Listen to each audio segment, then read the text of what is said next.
I don't blame Bollywood.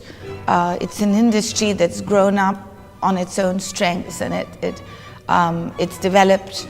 But it's a question of which comes first, the chicken or the egg. And for me, it's, for example, the media. I mean, you could turn around and say that Bollywood and the media exist to keep the public happy, and to say that that's what the public want, or you can say these are powerful tools and they could use it in a very responsible manner and raise the bar and make the raised bar what the public want.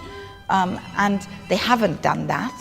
I don't expect them to, but I would expect responsible leaders and governance and the government of the country to sort of strike a balance and be able to propagate, like Lang Lang. He made piano playing trendy. Every second Chinese boy or girl wants to be Lang Lang. They want, it's cool, it's trendy. So what's cool and trendy is not necessarily, it's not an absolute. It's not that Bollywood is, if they changed their approach and started making films like Satyajit Ray, it would become trendy, I think.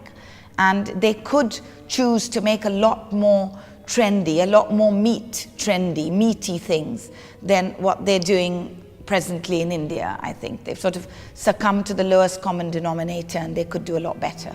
So Bollywood can be used as this kind of a cat's paw, and it has done wonders, I know, for India's image in large parts of the world, because I've heard incredible things in places, in various countries in Asia, in Africa, where I've actually come across people who've learned Hindi just to be able to watch Bollywood films. So what could be a better ambassador of Indian culture?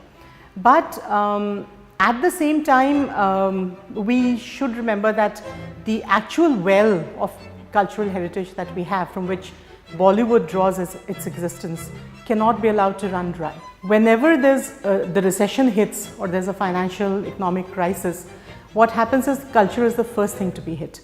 But things like classical music, classical dance, these are the things that actually deserve government support, and probably it's not getting the kind of support that it should be getting, especially when you compare it to, say, you know, another growing economy like China, who've got literally, I think, over 100 something cultural centers around the world, as compared to our 35 or so. But I would still say that these 35 centers are doing probably as much work as, you know, all those 100, 150 cultural centers of the Chinese put together, because for the simple reason that we have so much more to offer. India simply has so much more to offer. We have got such a wealth of heritage, of history, of tradition, which I guess is unrivaled by anybody else.